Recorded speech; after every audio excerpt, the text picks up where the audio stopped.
I'm going to show you 15 tricks that every Ford mechanic knows and almost none of them will tell you. These are the things we do on our own Broncos, not customer trucks, our trucks. Some of these are free. Some cost less than a tank of gas. A few of them involve things Ford never explained when you signed the paperwork.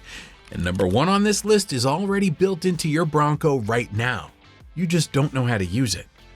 I'm RJ, 20 years wrenching on Fords.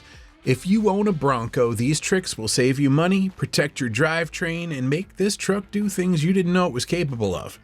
Let's get started. Number 15, throttle body cleaning and idle relearn. Oil vapor from the PCV system recirculates through the intake on every cycle and bakes onto the throttle plate and bore. Over time, that carbon buildup narrows the air passage. The result is a hunting idle at stoplights, hesitation on initial throttle, a truck that feels slow to respond in traffic. Most owners assume something's wearing out. It isn't. A 2023 Wildtrak owner came in last spring, idle bouncing between 800 and 1200 RPM at every stoplight for 3 months. He'd been quoted $350 at the dealer for a throttle body service. Remove the intake hose, hold the throttle plate open gently, wipe the bore and plate edges with throttle body cleaner on a lint-free cloth. Don't spray cleaner directly onto sensors. Reassemble, idle relearn, engine at full operating temperature, parking brake on, neutral, no accessories, 5 minutes. Switch AC on for 1 more minute. ECM relearns from scratch. Idle dropped in and held steady. He drove out having spent $12.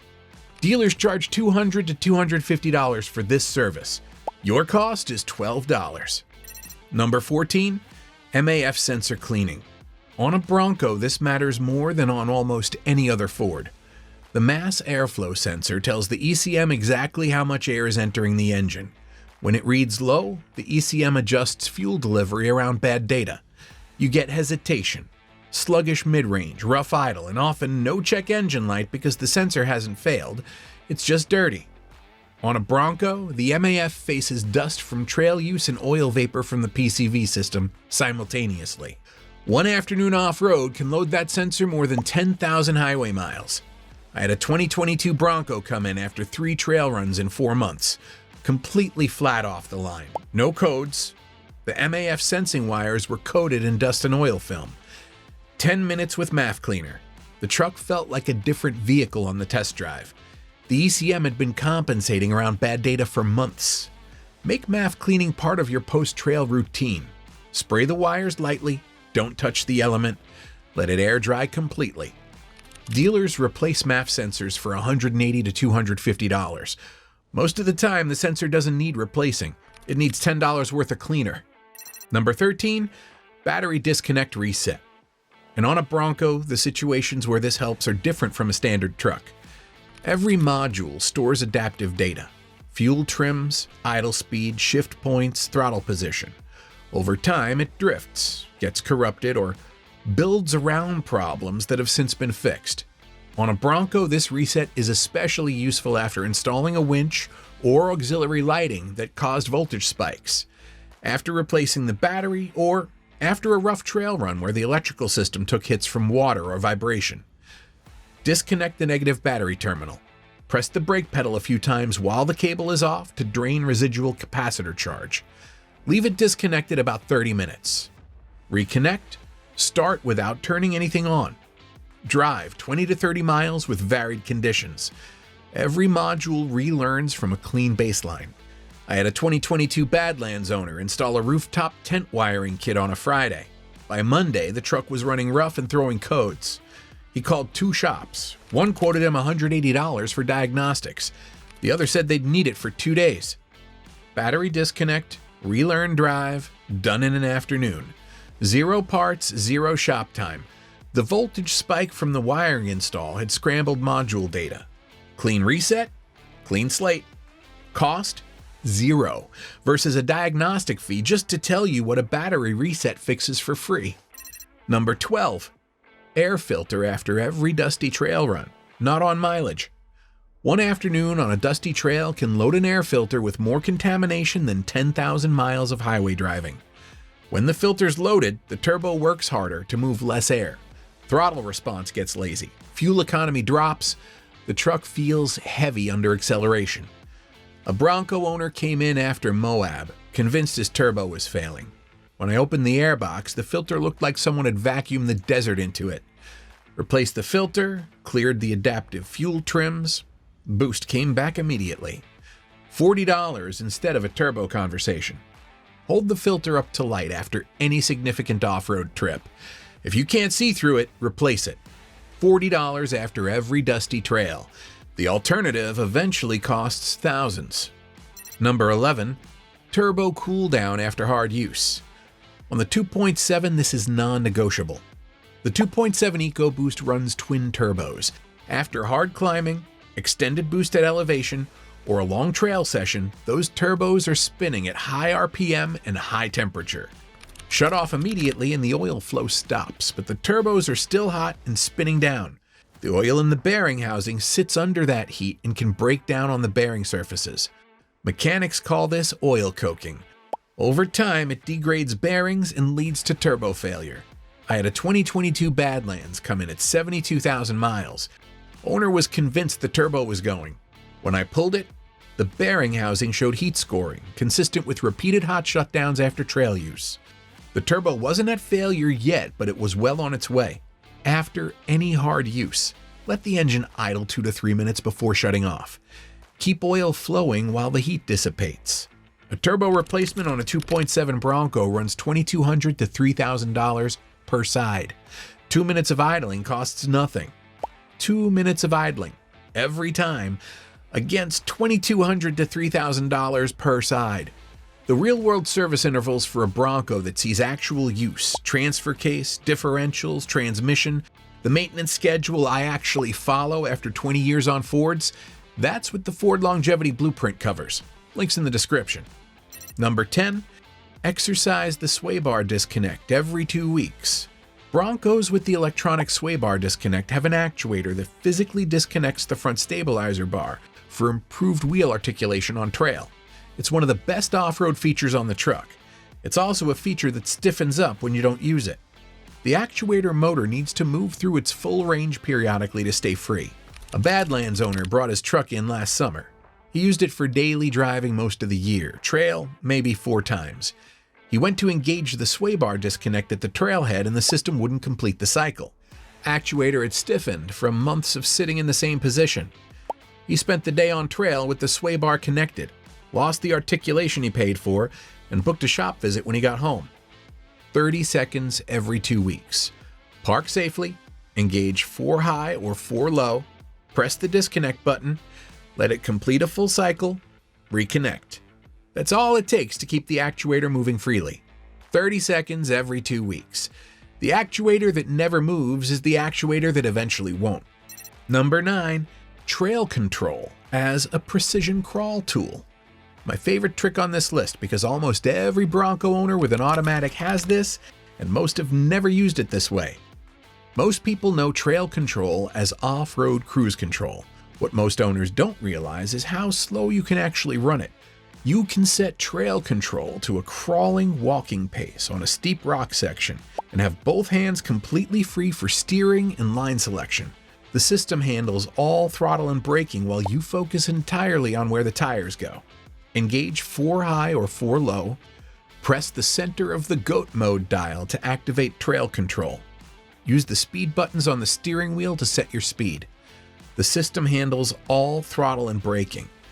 I've watched Badlands owners struggle through technical rock sections without realizing that button in the center of the goat dial was designed exactly for that situation. It's already in your Bronco. Most owners have never pressed it.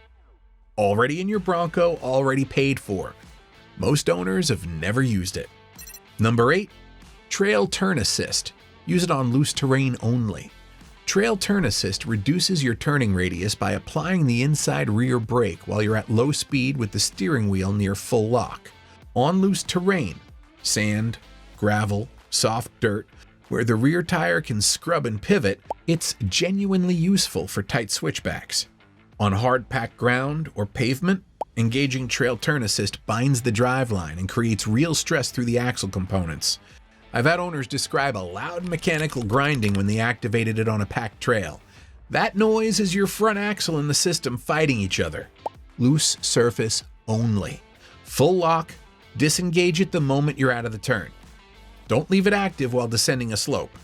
Loose terrain only. The wrong surface creates a driveline stress that doesn't announce itself until it becomes a repair. Number 7, the front locker. Turn it off before you leave the trail. The front locker forces both front wheels to turn at the same speed regardless of traction. On loose or rocky terrain, that's exactly what you want. On pavement, the front wheels need to turn at different speeds through every corner. With the locker engaged, the system binds. Stress goes into the axle shafts, CV joints, and the differential itself. Mechanics disengage the locker before leaving the trail. Every time, without exception. I've had Broncos come in with front end damage from owners who forgot the locker was still engaged and drove home on paved streets. The repair runs $500 to $1,500 depending on what failed. Completely avoidable. Disengage the front locker before you reach pavement. Every time, without exception. Those first 7 tricks are the ones mechanics do automatically. The next 5 are where the real money is. These are the services most Bronco owners never get told about, and the ones that quietly decide whether a Bronco makes it to 200,000 miles or doesn't. Number 6, after a deep water crossing, check the differentials in the transfer case before your next run. Broncos are built to ford water. The breather tubes on the differentials and transfer case are extended specifically for deeper crossings. But repeated crossings near rated depth, crossings with significant current, or modified suspension that changes actual breather locations can result in water getting into the fluid. After any significant water crossings, pull the fill plugs and check the fluid. Clean, properly colored fluid means you're fine. Milky, discolored, or foam-filled fluid means water got in and needs to come out immediately. Water doesn't lubricate. It accelerates wear dramatically. The check takes 10 minutes. Catching it early costs $30 in fluid. Missing it can cost a differential rebuild that runs $1,500 to $3,000 once bearings, labor, and setup are involved. 10 minutes and $30 in fluid against a rebuild that starts at $1,500. Number 5. The rear differential on your Bronco does not have a drain plug from the factory. Most owners assume a rear differential has a drain plug, the same way an oil pan does. Remove the plug, fluid drains, fill back up. On the Bronco, the M220 rear axle doesn't work that way. There's no drain plug. To service the fluid, you remove the rear differential cover completely. That's how the fluid comes out. This matters because many shops don't know it. Shops unfamiliar with the Bronco-specific procedure can miss the service or not budget the correct time. The Ford Performance rear differential cover is a common upgrade, specifically because it adds a drain plug, making future services straightforward. Around $200 installed. Many Bronco owners put it on with their first differential service and don't think about cover removal again. No drain plug from the factory. Know this before you book a differential fluid service. Number 4, transfer case fluid at 30,000 miles, not Ford's normal schedule. Ford's published interval was calibrated for typical driving. A Bronco that sees water crossings, lockers, extended trail use, or towing is not typical driving. The components inside the transfer case run without filtered oil. There's no bypass catching wear particles before they circulate through the bearings. The only way to remove them is to drain the fluid and replace it. Bronco owners who change transfer case fluid for the first time at 30,000 miles find metal particles. That's normal break-in. That's also exactly why you want it out before those particles circulate for another 50,000 miles. Mercon LV, $30 to $40, 20 minutes. Against a transfer case rebuild that costs significantly more. I don't wait anywhere near Ford's normal schedule on a Bronco that sees real use. 30,000 miles, $30 to $40. The math is simple. Number 3, front and rear differential fluid at 30 to 40,000 miles and immediately after any deep water crossings. Same logic as the transfer case. Ford's normal schedule stretches these intervals for typical ownership. A Bronco with Sasquatch package running Dana 44 axles, crossing water, running lockers, working trails is not typical ownership. The rear differential requires cover removal for service. The front differential requires skid plate removal for access on most configurations. Neither is difficult, but both require knowing what you're dealing with. After any water crossing near rated depth, pull the fill plugs on both differentials and the transfer case and check the fluid before your next drive. Clean fluid means you're clear. Contaminated fluid means service before the next trip. This habit has caught water intrusion in Broncos that showed no symptoms and would have kept running on bad fluid until the damage showed up in the drivetrain. 30 to 40,000 miles on any Bronco with real use. Check after every deep crossing before the next run. Number 2, the flat foot crank. On the 2.3 EcoBoost, the oil filter sits sideways in a position that makes it impossible to pre-fill before installation. You install the filter dry, start the engine, and for the first seconds the engine runs with a dry filter while oil pressure builds and fills it. The turbo, the cam phasers, the bearings, they're all waiting for oil pressure during those initial seconds after every oil change. There's a procedure already programmed into the Bronco that lets you prime the engine without starting it. Press the brake pedal and the accelerator pedal all the way to the floor simultaneously, then press the start button. The engine cranks but doesn't start. The PCM sees both pedals fully depressed, disables the fuel injectors and spark, and allows the starter to crank. The oil pump runs, pressure builds, the filter fills. Hold it 5 to 10 seconds. Release, then start normally. The engine fires with full oil pressure already established. Ford built this into the truck. Most owners have never heard of it. Factory programming already in your Bronco. 5 to 10 seconds of cranking protects every part that depends on oil pressure at startup. And number 1, FORScan. The tool that accesses what Ford built into your Bronco and then locked at the software level. FORScan is free software that communicates with every module in your Bronco through a $25 OBD2 adapter. Here's what it does specifically on a Bronco. The GOAT mode system has 8 modes total. Different trim levels ship with different numbers unlocked. A base trim ships with 5. Badlands gets 7.